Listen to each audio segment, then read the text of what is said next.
पहले एक नगर का राजा अपने राज्य में रात को अपना रूप बदलकर घूमता था। वो रूप बदलने के बाद लोगों से मिलकर अपनी यानी राजा के बारे में जानने की कोशिश करता और उनकी समस्याओं को समझता था। एक रात जब वह नगर घूमकर आया, तो अचानक जोर से बारिश होने लगी। उसने देर किए बिना एक गरीब के घर का दरवाजा खटखटाया। राजा के दरवाजा खटखटाने के बाद घर से एक व्यक्ति निकला। वह एक गरीब किसान था, जो अपनी पत्नी और बच्चों के साथ रहता था। बारिश तेज थी, तो किसान ने राजा को अंदर आने के लिए कहा। राजा ने घर में जाने के बाद पूछा, क्या आप मुझे कुछ खिला सकते हैं? मुझे बहुत तेज भूख लगी है।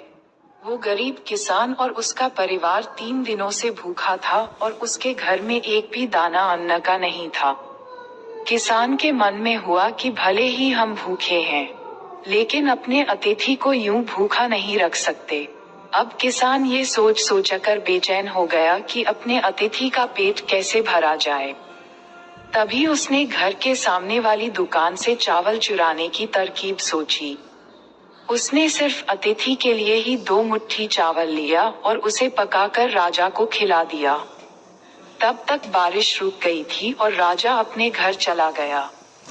दूसरे दिन दुकान का मालिक अनाज की चोरी की शिकायत लेकर राजा के पास पहुंचा।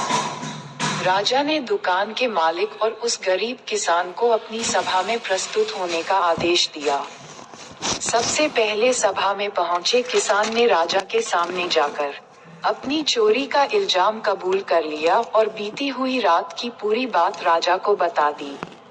किसान राजा से कहता है कि मैंने चोरी की, लेकिन मेरे परिवार ने उस अनाज का एक निवाला भी नहीं खाया। गरीब किसान की बातें सुनकर राजा बहुत दुखी हुआ और उसने किसान को बताया कि अतिथि के रूप में मैं स्वयं तुम्हारे घर आया था। इसके बाद राजा ने सभा में पहुंचे दुकानदार से पूछा कि क्या आपने अपने पड़ोसी को चोरी करते हुए देखा था। दुकानदार ने जवाब दिया कि हाँ, मैंने इसे रात में चोरी करते हुए देखा था। दुकानदार की बात सुनने के बाद राजा कहता है कि इस चोरी के लिए मैं पहले जिम्मेदार हूँ और फिर दूसरा तुम हो, क्योंकि तुमने अपने पड़ोसी को अनाज की चोरी करते हुए देखा, मगर कभी उसके भूखे परिवार को नहीं देखा। तुम अपने पड़ोसी होने का धर्म बिल्कुल निभा नहीं पाए।